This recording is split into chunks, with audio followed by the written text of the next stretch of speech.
మనిషికి ఉన్నటువంటి 3 రకాల శరీరాలలో స్థూల శరీరం, సూక్ష్మ శరీరం గురించి ఇంతవరకు మనం సవివరంగా తెలుసుకున్నాం.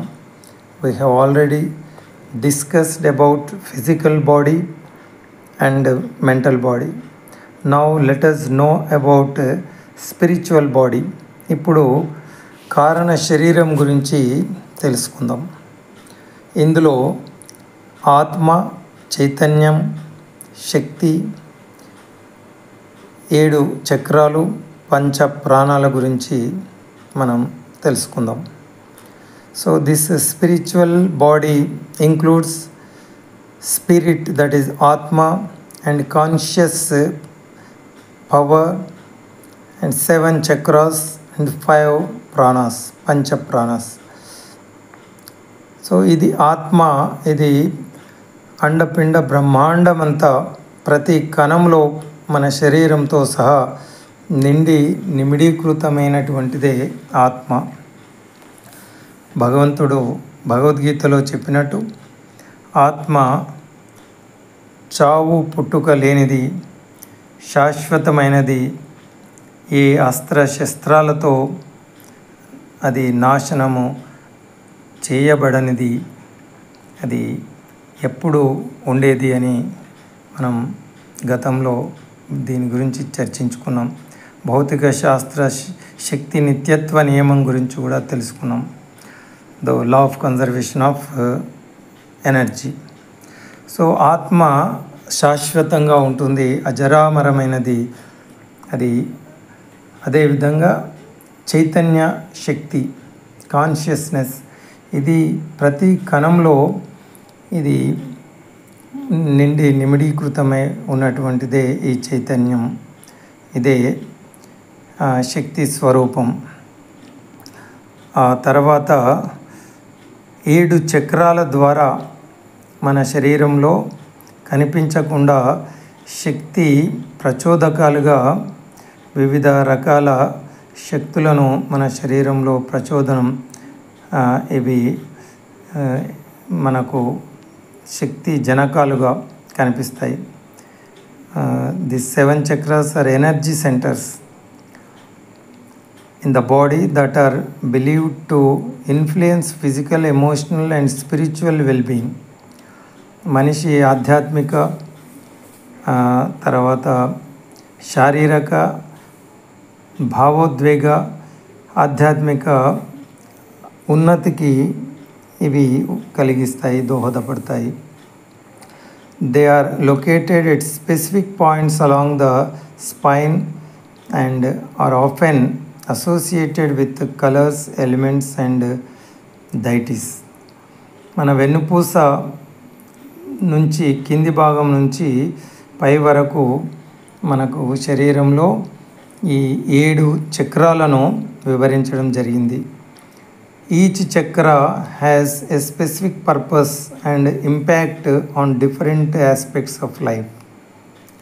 ఒక్కొక్క చక్రము ఉత్తేజపరిస్తే ఒక్కొక్క ప్రయోజనం మనలో కలుగుతుంది. ఇది మొదటిది మూలాధార చక్రం. పద్మాసనంలో మనం కూర్చున్నట్టయితే ఈ వెన్నుపూస అడుగు భాగం ఉన్నటువంటిది మూలాధార చక్రం. దీన్నే రూట్ చక్ర అని కూడా అంటాం. రెండవది స్వాధిష్టాన చక్రము, సాక్రల్ చక్ర. మూడవది మణిపూరక చక్ర, సోలార్ ప్లెక్సస్ చక్ర.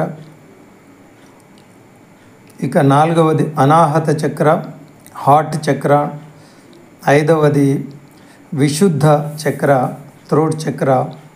6వది 6th one ఆజ్ఞా చక్ర, థర్డ్ ఐ చక్ర అంటాం. ఇక 7వది చివరిది సహస్రార చక్ర, క్రౌన్ చక్ర అంటాం. ఇవి 7 చక్రాలు. మొదటిది మూలాధార రూట్ చక్ర అంటే it is located at the base of the spine associated with grounding, stability and survival instincts. ఇది మనిషి జీవించడానికి, తర్వాత స్థిరంగా ఉండడానికి దోహదపడుతుంది. స్థిరత్వాన్ని కలిగిస్తుంది. రెండవది స్వాధిష్టాన. ఈ మూలాధార చక్రం కనుక యాక్టివేట్ అయితే వెన్నుపూస వెంబడి అది శక్తిని ప్రచోదనం చేసి పైకి శరీరం లోపలికి అది పంపిస్తుంది. ఇక రెండవది స్వాధిష్టానం. It is situated in the lower abdomen, linked to creativity, pleasure and emotional wellbeing. ఇది మూలాధారానికి కొంచెం పైభాగంలో, నాభి కింది భాగంలో, ఇది పొత్తి కడుపు భాగంలో ఉన్నటువంటి ప్రదేశం. ఇక్కడ యాక్టివేట్ చేస్తే ఆ శక్తి ప్రచోదనం జరిగినప్పుడు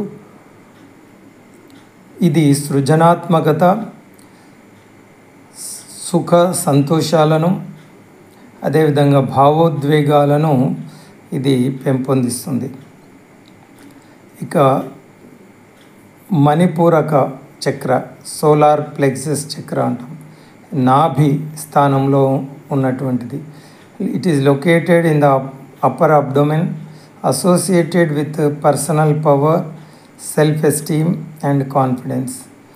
ఈ నాభి మనందరికీ తెలుసు, తల్లి గర్భంలో ఉన్నప్పుడు మనకు నాభి ద్వారానే, బొడ్డు ద్వారానే శరీరానికి ఆహారం, తల్లి తీసుకునే ఆహారమే శిశువుకు అందించబడుతుంది. ఇది చాలా ఫిజికల్గా కూడా మనిషి బొడ్డు అది కొంచెం జరిగితే మనిషి చాలా ఇబ్బంది పడే పరిస్థితి ఉంటుంది. అందుకే ఈ మణిపూరక చక్రం మన పర్సనల్ పవర్, వ్యక్తిగత శక్తిని, సెల్ఫ్ ఎస్టీమ్, మరి స్వాభిమానాన్ని, ఆత్మవిశ్వాసాన్ని పెంపొందిస్తుంది. ఈ మణిపూరక చక్రాన్ని మనం ప్రచోదనం చేస్తే శరీరంలో మరి ఈ ఆత్మవిశ్వాసము, స్వాభిమానము, శరీర దారుఢ్యము ఇది కలిగిస్తుంది, పెంపొందిస్తుంది. ఇక అనాహత చక్రము, హార్ట్ చక్ర.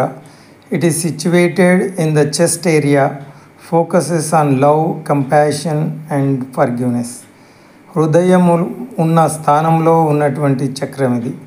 హృదయం అంటేనే దయకు నిలయం. కాబట్టి ఈ అనాహత చక్రాన్ని మనం ప్రచోదనం చేస్తే, ఇఫ్ యూ ఎన్లైట్ దిస్ చక్ర, దీన్ని యాక్టివేట్ మనం చేసినట్టయితే అనాహత చక్రాన్ని, ఇది ప్రేమ, దయ, కారుణ్యం, క్షమ ఇలాంటి సాత్విక ఉత్తమ గుణాలను మనిషిలో పెంచుతుంది. సో ఎవరికైతే అనాహత చక్రము యాక్టివేట్ అవుతుందో వారిలో ఈ లవ్, కంపాషన్ అండ్ ఫర్గివ్నెస్, ప్రేమ, దయ, క్షమ అనే ఉత్తమ గుణాలు కనిపిస్తాయి. ఇక తర్వాత విశుద్ధ చక్ర, థ్రోట్ అంటాం. ఇది గొంతు భాగంలో ఉన్నటువంటి చక్రం, located in the throat. It is associated with communication, self expression and truth. ఈ విశుద్ధ చక్రము యాక్టివేట్ అయినట్టయితే అది మనకు చక్కటి కమ్యూనికేషన్, అంటే భాష, వ్యక్తీకరణ, సత్యాన్ని పలకడం ఇలాంటి ఉత్తమ ప్రయోజనాలను ఇది పెంపొందిస్తుంది, కలిగిస్తుంది. అందుకే చక్కగా మాట్లాడే స్వభావం, స్పష్టంగా భావాన్ని వ్యక్తీకరించడం, ఇది గొప్ప అరేటరీ స్కిల్స్ కావచ్చు, సింగింగ్ కెపాసిటీ కావచ్చు, అద్భుతంగా సమ్మోహనంగా మాట్లాడే శక్తిని ఇది పెంపొందిస్తుంది ఈ విశుద్ధ చక్రం యాక్టివేట్ అయితే. ఇక తర్వాత ఆజ్ఞాచక్రం, థర్డ్ ఐ చక్ర అంటారు.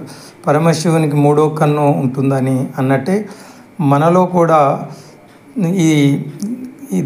It is situated between the eyebrows. ఇది పాల భాగము అంటాం. ఆజ్ఞాచక్రం నుదురు, మనం తిలకాన్ని పెట్టుకునే ప్రదేశం, ఇక్కడే మూడో కన్ను అంటాం కదా, ఇది జ్ఞాననేత్రం. సో థర్డ్ ఐ ఓపెన్ అయింది అంటే అది ఆత్మశక్తిని, ఆ జ్ఞానాన్ని పెంపొందిస్తుంది. It is linked to intuition, insight and spiritual awareness. ఆత్మ జ్ఞానాన్ని ఇది పెంపొందిస్తుంది ఈ ఆజ్ఞాచక్రము. ఇక చివరిది సహస్రార చక్రం, క్రౌన్ చక్ర అంటాం. It is located at the top of the head. మనం మాడ భాగం అంటాం కదా, ఇది పుర్రెలో పుట్టినప్పుడు ఈ బ్రహ్మరంధ్రం తెరుచుకొని ఉంటుంది. మెల్లిమెల్లిగా అది బోన్ ఫామ్ అయ్యి మూసుకుపోతుంది. బ్రహ్మరంధ్రం అంటాం ఇది. ఇక్కడ సహస్రార చక్రం అంటే 1000 పద్మంలాగా ఇది వికసించి ఉంటుంది. ఇది బ్రహ్మరంధ్రం అని మనం ఉన్నటువంటి భాగాన్ని సహస్రార చక్రము అంటాం. This is associated with spiritual connection. ఇది ఆధ్యాత్మిక సంబంధాన్ని కలిగి ఉంటుంది. పూర్తిగా విశ్వ శక్తితో ఇది ముడిపడి ఉంటుంది.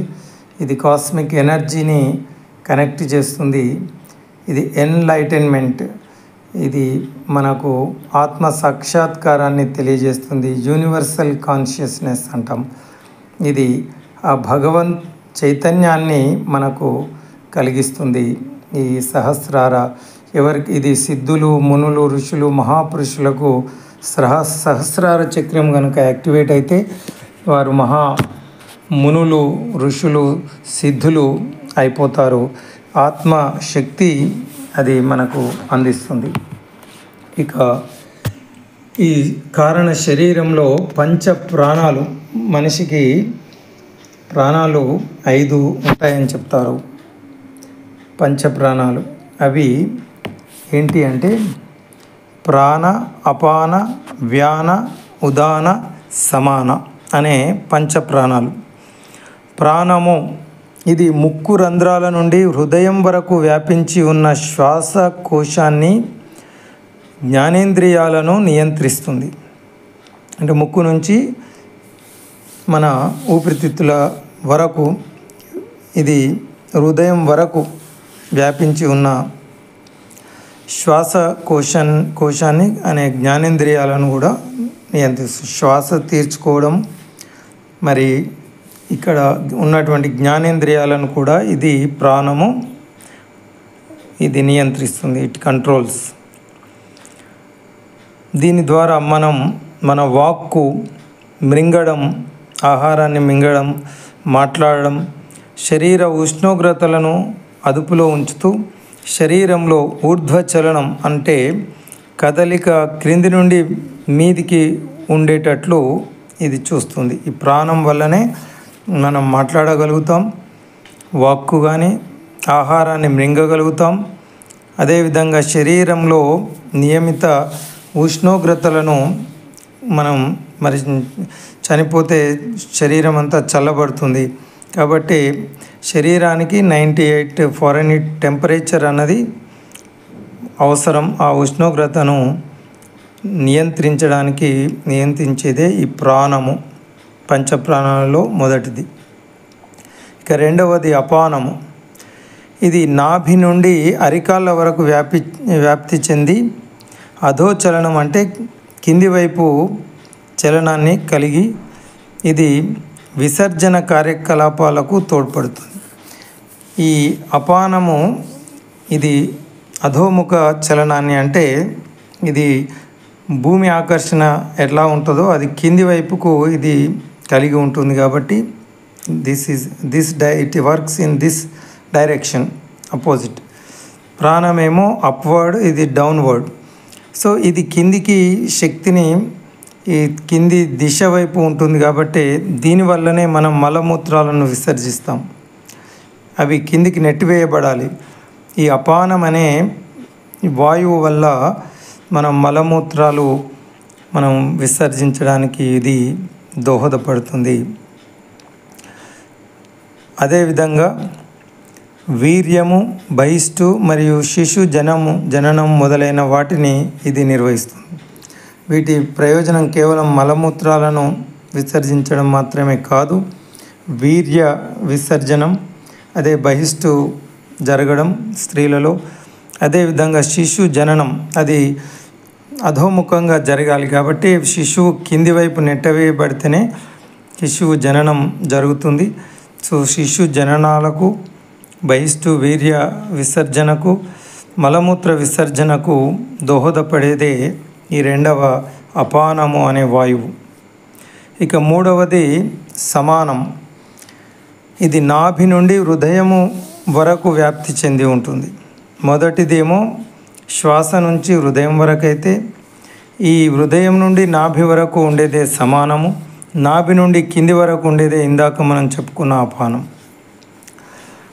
మనం తినే ఆహారాన్ని జీర్ణమయ్యేటట్లు చేసి అది ఆహారము ఒంటికి పట్టేటట్లు సహకరిస్తుంది.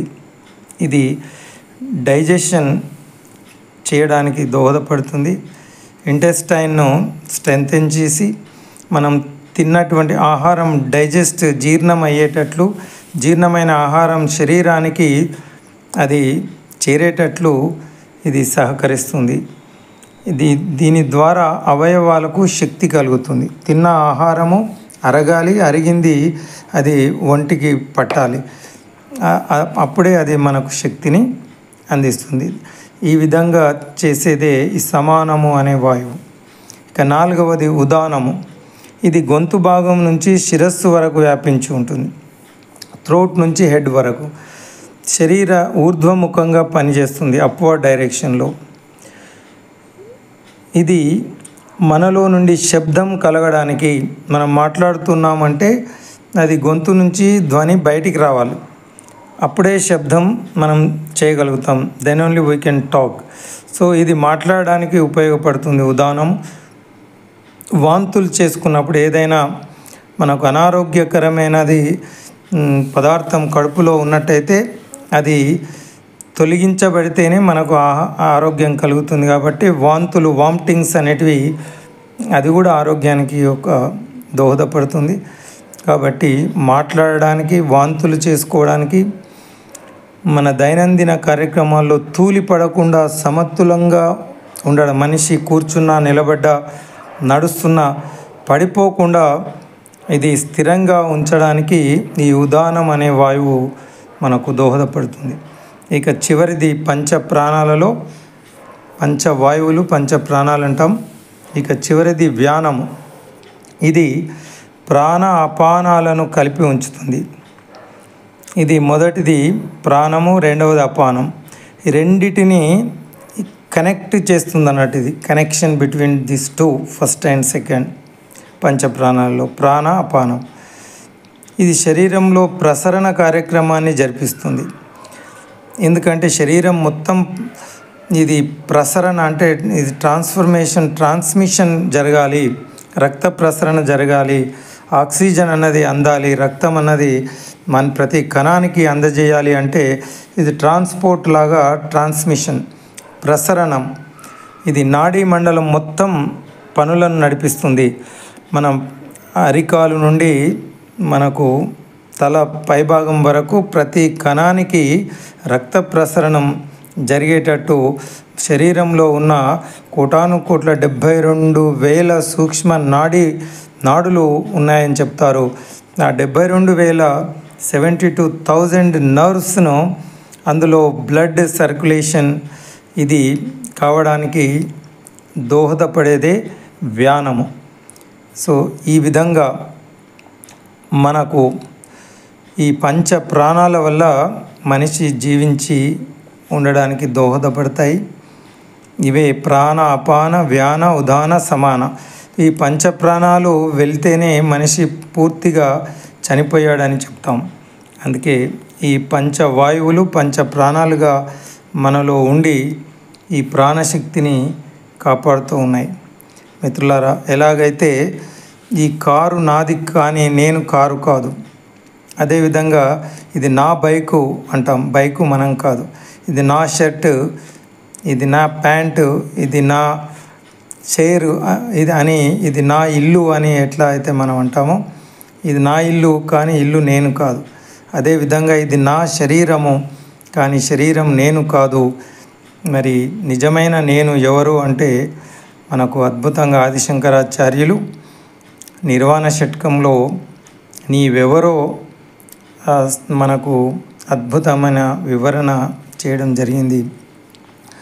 మనోబుద్ధ్యహంకార చిత్తాదినాహం న శ్రోత్రం న జిహ్వా న చగ్రాన నేత్రే న చ వ్యోమ భూమిర్న తేజో న వాయు చిదానందరూప శివోహం శివోహం. నేను మనస్సు కాదు, బుద్ధి కాదు, అహంకారం కాదు, చిత్తము కూడా కాదు.